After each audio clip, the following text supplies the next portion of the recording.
आप लोग कर लो।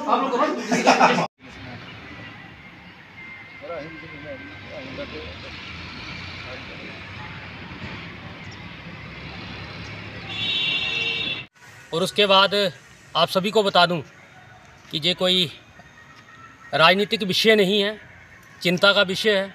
आप सभी को पता है कि कुछ दिन पहले नगरी में जिस प्रकार का एक्सीडेंट हुआ, एक हमारी बहन की जान गई वहाँ पर, उसको एक्सीडेंट हुआ जो, तो बहुत दुखद घटना थी। एक तो वो प्रेग्नेंट थी जब वो मेरे को जानकारी मिली, और वो 5 महीने से प्रेग्नेंट थी, और वो वहाँ पे उसकी डेथ हो गई एक्सीडेंट की वजह से। और ये जो एक्सीडेंट हो रहे हैं ये ट्रैलों की वजह से हो रहे हैं, जो जहाँ पे ट्रैले चल रहे हैं। जैसे कि हमारे बीच म्यूनसिपल कमेटी के वाइस प्रेसिडेंट तरसेम सैनी जी ने बताया, जो ये ट्रैले हैं ये नगरी से, जो पंडोरी से कहाँ जा रहे हैं, राजस्थान। ये एक बहुत बड़ा भू माफिया है। हमारे इन्होंने पहले पंजाब को ख़त्म किया, पंजाब को खोखला किया। पंजाब आज देखिए किस प्रकार से है कि जो आसपास के गांव हैं वहाँ पानी नहीं है। फिर उन्होंने हिमाचल को ख़त्म किया। हिमाचल में भी आज जो आसपास के गांव हैं वहाँ पानी नहीं है, नलके सूख गए हैं, और जो बजरी रेता है ख़त्म हो चुका है। इनको अभी जम्मू कश्मीर को ख़त्म करने लगे हुए हैं, हमारे ज़िला को ख़त्म करने को लगे हुए हैं, हमारे गाँव को ख़त्म करने के लिए लगे हुए हैं। मैं आपको बताता चलूं, मैंने पहले भी कहा कि ये राजनीतिक विषय नहीं है, चिंता का विषय है, और सचमुच ये चिंता का विषय है। हमारे बीच कांग्रेस के लोग भी हैं, जहाँ के गणमान्य लोग भी हैं। हम कोई जहाँ राजनीति करने नहीं आए, कोई राजनीतिक विषय नहीं है। हमको बता दें कि अगर ऐसा ही रहा तो बहुत चिंता का विषय बन जाएगा। हमारे लोगों के नलके सूख रहे हैं, हमारे लोगों के ट्यूबवेल सूख रहे हैं, इन लोगों की वजह से। हम नाराज़, हमारे जहाँ के तहसीलदार मैम जी से मिलना हुआ, और उनको हमने उस दिन भी डिमांडें उनके समक्ष रखी थी, आज भी हमने उनके समक्ष डिमांडें रखी हैं। जो हमने उनके समक्ष डिमांडें रखी हैं, उन्होंने एक डिमांड को माना है। उनके ही प्रयासों से, मैं कहूँगा अनंत प्रयासों से, उनके अनंत प्रयासों से उन्होंने कहा कि मैं कुछ दिनों के भीतर ही, आज उन्होंने हमारे साथ प्रॉमिस किया कि मैं कुछ दिनों के भीतर ही वहाँ पे स्पीड ब्रेकर बना दूँगी, और वो वहाँ बहुत जल्द वहाँ पे बन जाएंगे। इसके लिए मैं उनकी प्रशंसा करता हूँ, साधुवाद करता हूँ। मगर दूसरी डिमांड जो हमने रखी है कि जो टिप्पर जा रही हैं, हम तो रोक नहीं सकते, सीधी सी बात है भाई, भू माफिया है। हम क्या हैं, ये बहुत बड़ा माफिया है, इसको रोकना हमारे बस की बात नहीं है। मगर हम ये कहेंगे कि उसका जो रूट जहाँ चेंज किया जाए, उसको किसी और रूट पे रखा जाए जहाँ पे लोगों का आना जाना ना हो, कुछ ऐसा रूट निर्धारित किया जाए।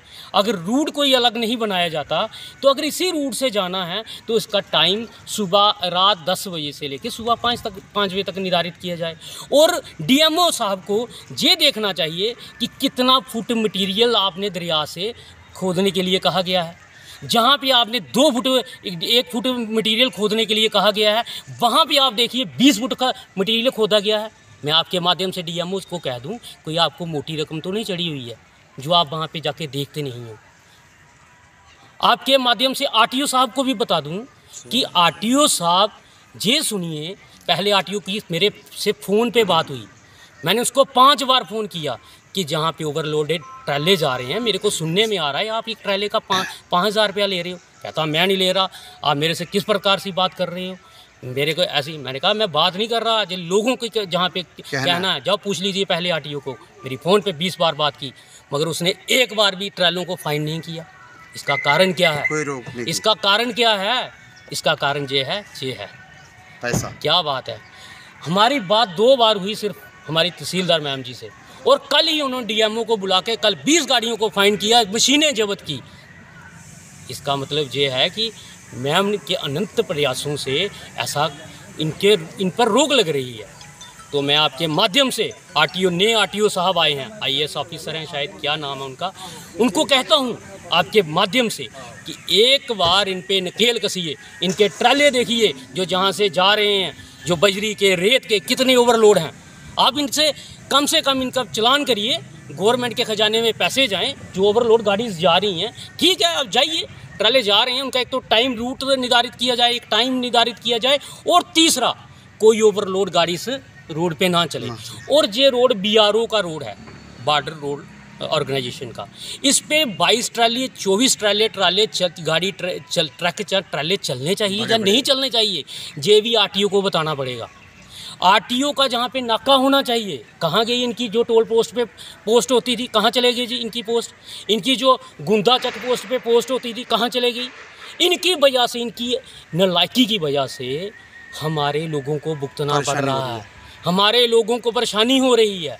आज वो मैं ज़्यादा बीच में नहीं जाऊंगा, अगर बात को खंगोलेंगे तो बहुत ज़्यादा खलारा पड़ जाएगा, हम समझा दें। तो इनको खुद समझना चाहिए, सोचना चाहिए। जिस प्रकार से हो रहा है, बहुत बुरा हो रहा है, भू माफिया बहुत बुरा कर रहा है।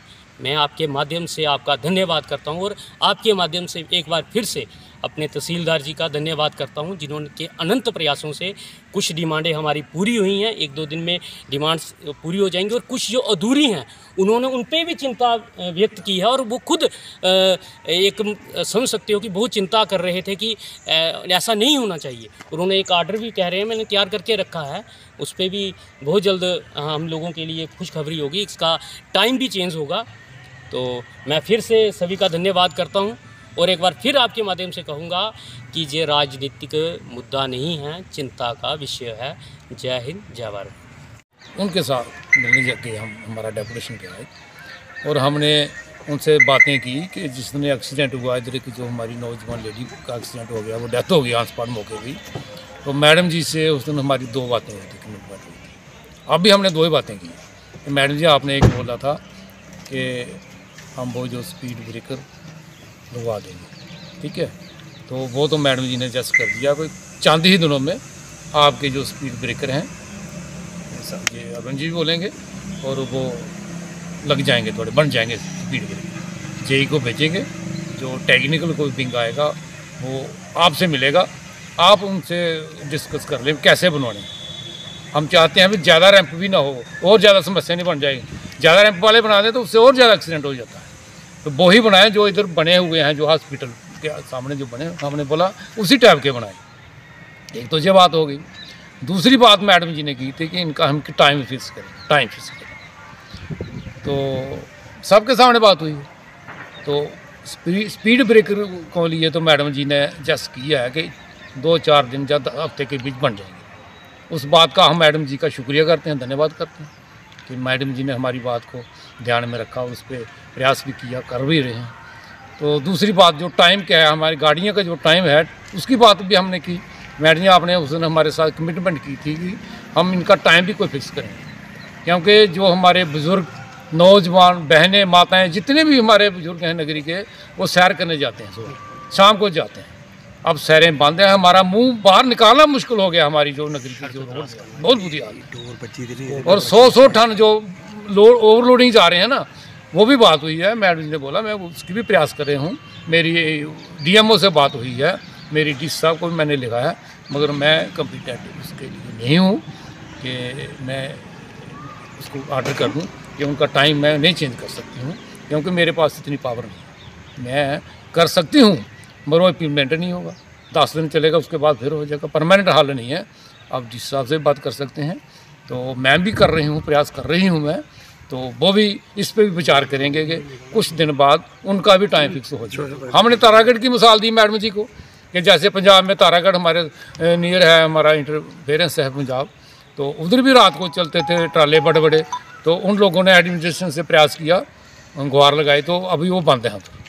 हमने मैडम को जो भी बताया कि उधर भी बंद हो गए हैं, वो रात को चलते हैं। तो हम भी ये कहते हैं कि रात को चलें तो रात रोड उस टाइम सेफ होता है। तो यही बातें हुई हैं। तो स्पीड ब्रेकरों के लिए हम मैडम का धन्यवाद करते हैं। तो जो टाइम फिक्स करना है गाड़ियों का, उनके लिए हम इंतज़ार करेंगे मैडम जी कब उसका फैसला देंगे हमको करते। क्या आप DC साहब के पास जाएंगे गाड़ियों को? हाँ जाएंगे, हम जाएंगे, अर्पण जी जाएंगे, मैं जाऊँगा, ये सभी जितने भी और पब्लिक और भी 2-4 साथी मौजूद सारी ले लेंगे, जाएंगे।